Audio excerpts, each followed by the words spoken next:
চলতি মৌসুমে আমন ধানের ফলন ভালো হওয়ায় খুশি ভোলার চাষিরা। ধান কাটা ও মাড়াইয়ে ব্যস্ত সময় পার করছেন তারা। ইতিমধ্যে প্রায় 30% ক্ষেতের ধান কাটা শেষ হয়েছে।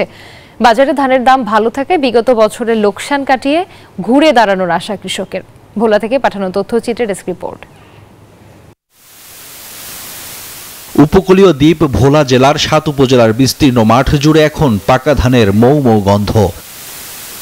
গত 2 বছর প্রাকৃতিক দুর্যোগের কারণে আবাদে ক্ষতিগ্রস্ত হয়েছেন কৃষক। এবার অনুকূল আবহাওয়া ও রোগবালাই কম থাকায় ধানের ফলন ভালো হয়েছে। হেক্টর প্রতি উৎপাদন হচ্ছে 3 মেট্রিক টন।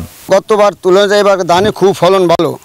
আশা করি ধান বেচলে আমার 50,000, আশা করি ইনশাল্লাহ 80,000 টাকা আমার ইনশাল্লাহ আসবো। এই বছর ধান গত বছর হচ্ছে ভালো, ধান দাঁড়ানো অবস্থা আছে, খারায়া কাইটো আমাদেরও খুশি আর কৃষকও খুশি।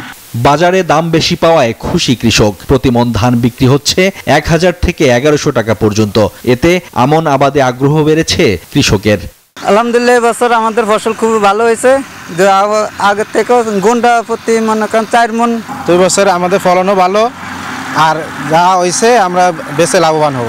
ফলন ভালো হওয়ায় এবছর উৎপাদন লক্ষ্যমাত্রা ছাড়িয়ে যাবে বলে আশা কৃষি বিভাগের। বিস্তার শুরু থেকে এবং ধান রোপণের শুরুতে প্রবল বৃষ্টিপাত এবং একাধিক ঘূর্ণিঝড়ের চাপে আমাদের লক্ষ্যমাত্রা প্রায় অর্জন হলেও কিছুটা কম, অর্থাৎ 1,73,000 হেক্টর জমিতে আমাদের আবাদ সম্পন্ন হয়েছে। সঠিক প্যাড আর সঠিক তথ্য দিয়ে এসব সামলে নিব এক হয়ে। Monalisa sanitary napkin. এবছর আমনের লক্ষ্যমাত্রা নির্ধারণ করা হয়েছে 1,79,280 হেক্টর, আর চলতি মৌসুমে 5,74,010 মেট্রিক টন চাল উৎপাদনের লক্ষ্যমাত্রা নির্ধারণ করেছে কৃষি বিভাগ। Desk report, news 24।